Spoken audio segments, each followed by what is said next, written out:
Je vous propose de mener l'enquête avec Claire Turand. Bonjour Claire. Bonjour. Alors, vous êtes la fondatrice des éditions Perra et donc vous avez sorti deux petits livres, Le Cercle des enquêteurs, c'est bien ça.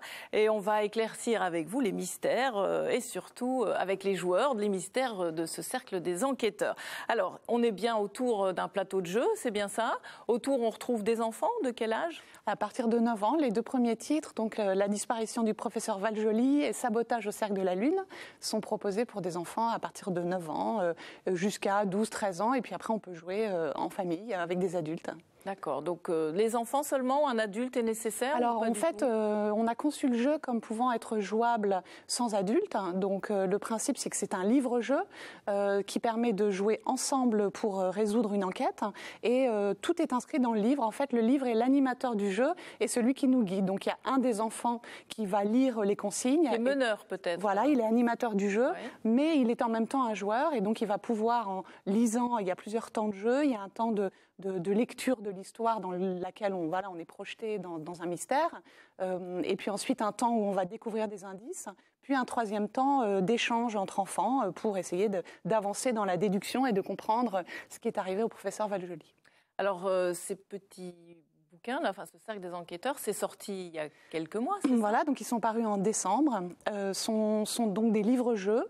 On les trouve dans les librairies de Lille, des Hauts-de-France et dans certains magasins de jeux également. Et puis, je l'espère, bientôt dans toute la France et en Belgique. Voilà, pour que ça se développe. Claire, qu'est-ce qu'on peut dire sur ces livres-jeux par rapport à d'autres jeux? Qu'est-ce que ça va susciter chez les enfants? En fait, c'est un concept qui aujourd'hui n'existait pas encore de façon, j'allais dire, facile à trouver dans un point de vente, en fait, librairie ou magasin de jeux. Parce que c'est un concept de scénario de soirée enquête. Et ce que ça permet de développer, c'est la collaboration. C'est-à-dire qu'en fait, les enfants vont être assez libres sur les parties, ils vont essayer d'avancer ensemble pour déduire ce qui a pu arriver, essayer de remonter dans l'histoire. Et ça, donc on travaille vraiment en collectif. L'intérêt, effectivement, c'est de mobiliser le collectif. Et il y a donc une part d'invention et de créativité de chaque groupe d'enfants qui va s'approprier le jeu. J'ai par exemple fait tester au mois de décembre, on a fait un petit lancement à la librairie La Forge à Marc-en-Barœul, et là les enfants avaient par exemple découpé les indices et les avaient placés partout dans la pièce pour reconstituer les lieux du cirque. Donc c'est ça qui est formidable, c'est qu'il y a une part qui est co-construite avec l'enfant qui va s'approprier la façon de jouer.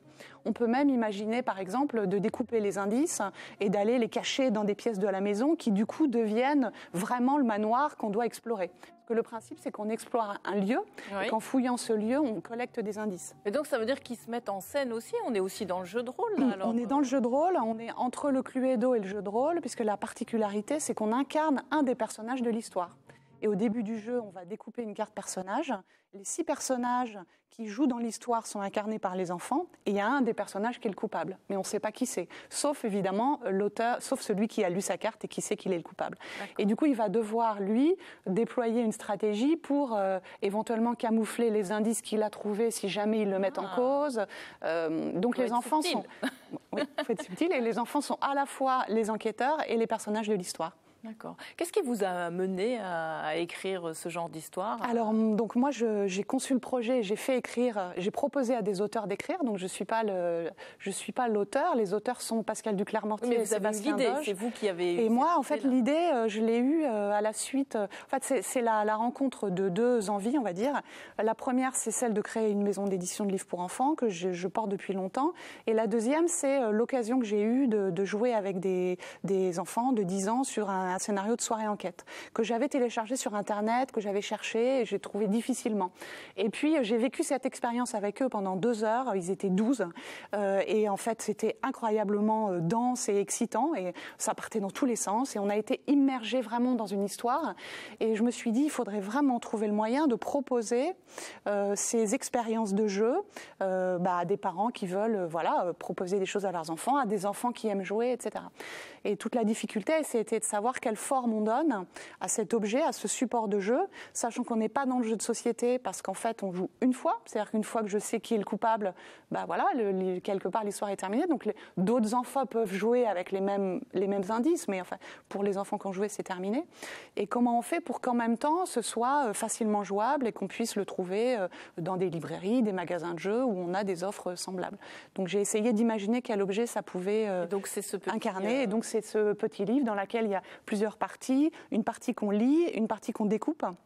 Et puis une partie dans laquelle on écrit. Donc c'est vraiment un livre d'activité. Donc là, il y en a 2, il y aura une suite. Alors le but, voilà, donc on a une suite qui est prévue, enfin un troisième. C'est pas des suites, c'est des univers différents, mais il est possible qu'on retrouve d'ailleurs des personnages qui vont revenir dans d'autres enquêtes. Là, il y a un troisième titre qui va paraître au printemps, aux alentours du mois de mai. Et puis je suis en train de réfléchir aussi à la façon dont on peut proposer ce concept-là pour des enfants plus jeunes, sur une tranche 6-9 ans, en simplifiant un peu. La question notamment du jeu de rôle peut être plus compliquée sur des plus jeunes. Non, oui, pareil. non, mais c'est ça, vous êtes, voilà, vous avez envie de développer, d'attirer tout le monde et qu'on rejoue effectivement en famille, qu'on passe de bonnes soirées. Tout à fait. Pas que les jeux vidéo. Oui, il faut jouer, il faut jouer en famille, il n'y a pas que les jeux vidéo et ça peut être une expérience immersive qui est aussi dense que celle du jeu vidéo, sauf qu'on crée vraiment de la relation avec d'autres et c'est quand même très intéressant. On terminera là-dessus. En tout cas, merci beaucoup. On rappelle le Cercle des enquêteurs dans toutes les bonnes librairies des Hauts-de-France. Merci.